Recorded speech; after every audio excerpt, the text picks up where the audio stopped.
ఆర్థికంగా వృద్ధిలో ఉండాలి అంటే సోమవారం నాడు ఈ పరిహారం చేయండి.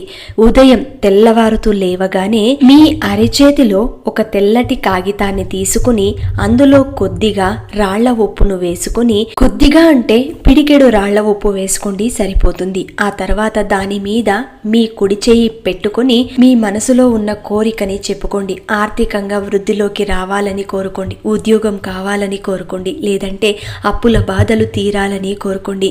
మీ సమస్య ఆర్థికమైనటువంటిది ఏదైనా సరే భగవంతునితో చెప్పుకోండి. ఆ తర్వాత కల్మషం లేని మనసుతో ధ్యానం చేయండి. 15 నుంచి 20 నిమిషాలు ధ్యానంలో కూర్చోండి.